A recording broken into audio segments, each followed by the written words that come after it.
Chapter 375. It was a startling revelation that the first Duke of Tane had been a mage and had a connection with the Archmage Luma. If this was true, then there was one person close to Uther who might know the existence of the fourth underground dungeon floor even better than Pruel. Is it true that the first Duke of Tane was Luma's disciple? Enon, who had suddenly received a visit from Uther, questioned back with a puzzled face. He had been in the midst of grinding herbs he had collected from somewhere. From what I know, all 5 of the Emperor's children were disciples of Luma at that time. Of course, there were almost none who learned fully to the end, but he had no talent but showed aptitude in research. I heard that Luma frequently visited him here. Have you ever seen him? Enon added a handful of herbs into a small dish, furrowing his brow.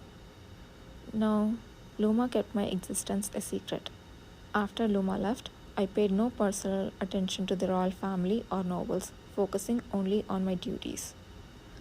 Then the fourth underground dungeon floor might not exist either. If it was in the design, the probability would be higher. Find a reliable mage and take him along with one of the Tane's lineages. If there were Tane's family crest, there might exist a device that only those with the blood connection can open. There is such a device? It was quite a common protective device in the past. Blood doesn't lie after all.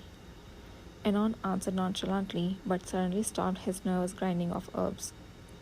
But if the dungeon was originally for research purposes, and the lowest floor was concealed to such an extent that first Duke of Tane might have been researching something quite prickly. Prickly? Luma was secretly researching how to turn back time, among other things. So why wouldn't another guy do the same? Uther slowly nodded his head. In any case, it seemed right that Duke Tane was Luma's disciple, and if there was a high probability that the fourth floor existed, the item that Duke Tane hid might also be there. I must first find the fourth floor and check the presence of the item, and then look for traces of the first Duke of Tane or Luma. Enon, when I go to find the fourth floor, do you have any thoughts of going as well? Asked in case, Enon sharply opened his eyes and turned his head. Are you thinking of going there, even when your body hasn't fully healed yet? No, it's not that I'll definitely go, but we have to find the fourth floor anyway. If it's necessary to protect the capital, maybe, but I won't do anything dangerous in other places. I'm not a madman like you. Enon bluntly betrayed Uther, then asked with a furrowing face a moment later. More importantly, have you thought about what I told you? Uther immediately knew what he meant. It was about a new method to fully regain his strength, which Enon had told him about during a previous treatment.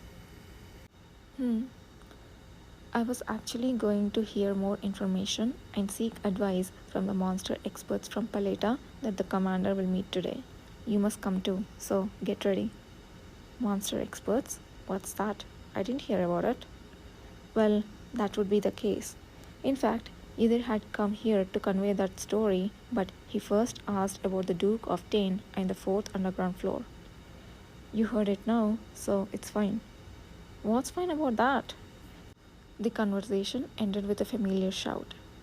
Uther, having received a scolding to speak quickly if he had business, set out with Enon.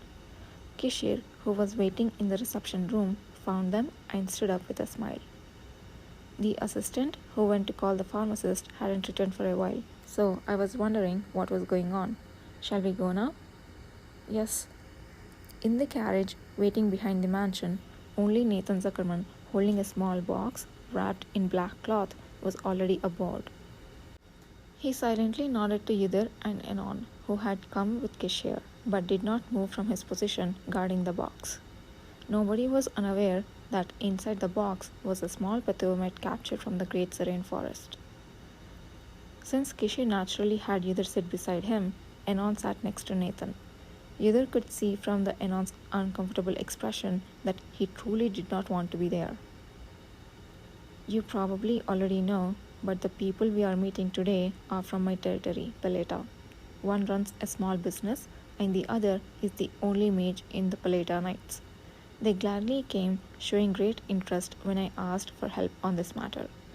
Kishir explained that both were well experienced in dealing with monsters, and there was no worry of secrets leaking. Both were people that Yudhir did not know in his previous life. I didn't know there was a mage in the Peleta Knights. They hardly ever actually do anything. They are a bit different from other mages. As they were talking, the carriage quickly stopped. A small house not far from Baron Wilhelm's mansion was their destination.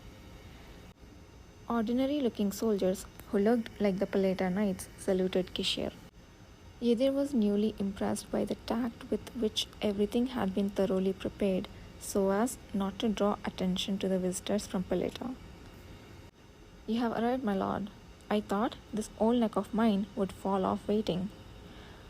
If you can still travel by carriage, then you'll live healthily for another 50 years, Helem. What's the use of living 50 more years? Still, I'm happy to see you in good health, my lord. The one who greeted them inside was an elderly woman dressed in mage robes. Her small body looked even smaller standing in front of the tall Kishir, but the eyes beyond her glasses sparkled no less than a young person's. Her gaze went from Nathan Zuckerman, who was holding the Patumet's cage, to Anon, and finally stopped on Yidhir. Yidhir somehow felt that she was studying his face very closely. But very shouldn't. That guy was up all night doing who knows what, so he overslept today. Grandma, don't say it, just wait a moment. A plaintive shout came from the second floor. Kishir, understanding the situation, nodded and followed the mage to the place she had prepared. When Nathan Zuckerman placed the box containing the monster on the neatly cleared large table and unfolded the cloth, the old mage, who had been watching, suddenly smiled and spoke. Nathan, you seem taller. No one's been bothering you? ... Nathan Zuckerman responded with silence, but the atmosphere momentarily soured. Kishir, who burst into laughter, bowed his head in defense of his adjutant. It seems to you that Nathan is still like his younger self, but now no one dares to do that. To my eyes, my lord, you don't seem much different either. Well, I suppose so. Kishir, who answered briefly, turned to Yidhir and Anon. Helem was originally from the court mage lineage. When I had to leave for Peleta, she was considering her retirement. So I found a good place for her to retire at just the right time. Speaking of retirement, he actually ordered me to work by his side until he died. Who would want to spend the rest of their life in such a cold and damp place? If monsters hadn't appeared here, he would never have called me, Helem retorted, sticking out her tongue. Kishir just laughed and did not refute the statement. Yidhir finally understood Kishir's word that she was a bit different from other mages. If she comes from the court mage lineage, they must have known each other since childhood. He became more curious about her history, which he hadn't seen in his previous life, but Helem was a bit quicker to show curiosity toward Yidhir. Seeing your uniform, you must be the new assistant? Yes, my name is Yidhir El. You look more robust than I heard, much healthier than my own grandson. More robust than she'd heard? Where had she heard about him first? Although he had some guesses, it was the unfamiliar praise that made Yidhir more perplexed. Yidhir kept his mouth shut, and Helem chuckled before exchanging a few words with Anon. Anon maintained his usual gruff and brusque demeanor, but Helem did not show any discomfort at his attitude. Rather, a hint of affinity was visible in her face as she said, I have heard that you wanted me to look at that monster. It's ready. Everyone's gaze turned to the cage, now unveiled by Nathan Zuckerman, who had removed several layers of cloth that had been covering the Patumet.